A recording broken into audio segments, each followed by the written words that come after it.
So today I'd like to share with you guys my thoughts and practices on, do you need to have water for your livestock in the winter, or can they get by on snow? Or, I mean, all animals, I suppose, not just livestock. But... So my experience has been that yes, it's not a problem at all. I was a grazing manager for cow herds that were swath grazing, bell grazing, and they've been on snow as long as the snow condition was good. I mean, it wasn't worth the trouble of trying to maintain a water bowl half a mile away, or even the one that was only a few hundred feet away, when it gets this cold out here where we're at in Alberta. So yeah, if you got good quality snow, why bother? The livestock are doing just fine. Here I've got my flock of sheep on it. Oh, you can see the one here just proving my point right there. I'll put some better footage of that too.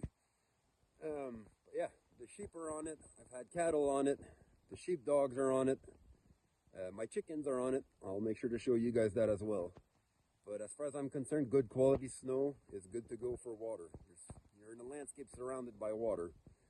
There's no need to go in the trouble of maintaining it in the liquid form. Few key important things though. As I've mentioned, you need good quality snow. What I mean by that is it needs to be nice and fluffy so that the animals can lick at it. They're not biting the ice, they're not taking mouthfuls out of a snowbank, they're licking it. So it has to be nice and fluffy. If it creates a little crust of ice on the surface, but there's still some fluff on the bottom, if you've got enough inches of snow for that, that's worked out all right too for me. But you just got to keep an eye on your animals that they're not cutting their noses, try to dig underneath that crust of ice, as long as that crust of ice isn't, so strong that they can't get access to it and break it easily enough to get to it. Another key important thing would be, don't put him on snow, take him off snow, water on, water off constantly. Put him on snow and leave him on snow.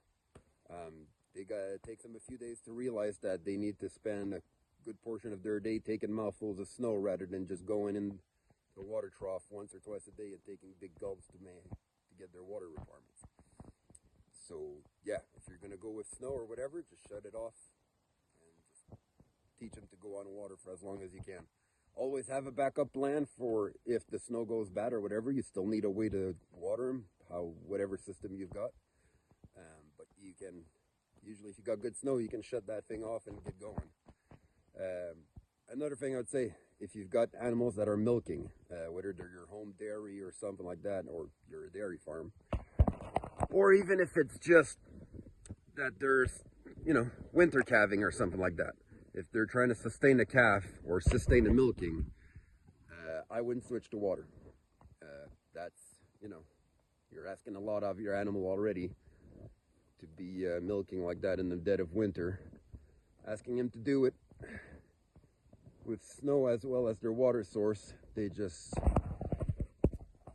I'm not convinced that their intake is going to be good enough to make up for everything that they require on top of everything and maintain body condition and whatnot. So if your animals are milking, and if you're trying it, I don't recommend it, but definitely keep an eye on them if you're going to give it a go. Otherwise, yeah, I would just plan to have some water at that point, or plan to not have animals milking. Yeah, you don't see any animals in nature that are sustaining a fawn or a calf elk or anything like that in the dead of winter. They can get by on just the snow. That's what all wild animals do in this country, but they're not having babies to sustain, and there's probably a reason for that. I know with my sheep, I use the winter to wean sometimes. Yeah, most of the times the mom hadn't kicked them off by then, just they dry up in winter. So the big lambs might be able to take a little cream out of there late into the season, early into the winter, but by the end of the winter they kick them off and they dried up so that they're ready for the next batch of lambs. So I don't know if it's the water or just the climate or naturally that's what happens, but that's been my experience. So otherwise, if you're just trying to maintain them, breed them or whatever, it's never affected my lamb ratios, never affected our calf crop, and I'm not the only one who's done it. I learned all this from my previous employer and mentor. Shout out to Steve Kenyon. And he's also not the only one doing that. It's a common practice among ranchers around here.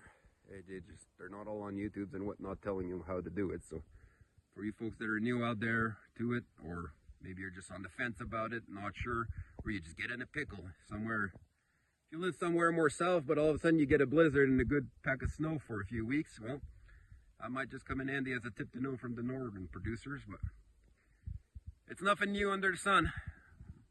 Wildlife has been doing it for years, and producers of cattle and all sorts of livestock, sheep and whatnot, have been doing it for years too, and so far so good.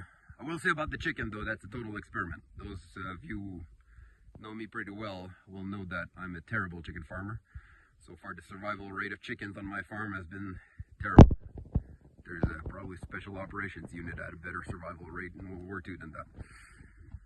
So, that being said, on the chickens we'll find out. I'll keep you guys updated if you guys still want some videos. But so far so good. It's been a few weeks. They've been on that. So I don't think that was the reason for my chicken mortalities in the past. I think I just didn't have good enough coops and good enough feed and learning curves. And, well, I didn't have much of my heart into it either. I'm not that big of a chicken fan. I just want their manure for fertility for my garden. So maybe if I had more invested in it, but hopefully these girls are going to make it. They've been surviving the longest so far, and they seem to be happy in that coop. So chickens can do it for water as well. All right, now let's take a look at how the laying hens are handling today. So they are also on snow for water. They've been for a few weeks now, just because, again, it's a pain to try to keep anything thawed. And this coop here is all great. It's got nothing connected to it. And I don't feel like running an extension all the way across the yard just for that. So, here we are. This is the coop and the ladies. So, we're going to top up their grain here today, but it looks like there's still plenty from yesterday. Give them good quality chicken scratch, and they do all right. Now this coop, no heat, no insulation. As you can see, daylight is still up open in the rafters. The girls will go perch up 8 foot in the air like that. But otherwise, they're doing all right. There's no breed that's handling it better, whatever. You can see they're not all the same breeds, and they're all doing just fine. They got some leaves that I picked up in the fall as deep litter that I'm building up, so we're at 8 inches compacted now. Feels like I've been putting in 4 feet, but this is their snow bucket, so chicken winter chores, nice and easy. Doesn't get much easier than that. Hey, chicken girls. I will say they are not producing eggs right now, but I'm also not giving him any lights because I'm off grid, so I'm pretty sure it has to do with the amount of daylight, not the cold, but we'll find out. So this here is the quality of snow you're looking for. Look at this here. It's all powdery. Nothing about this is hard. This is very, very ideal. You don't need a foot or two of it either.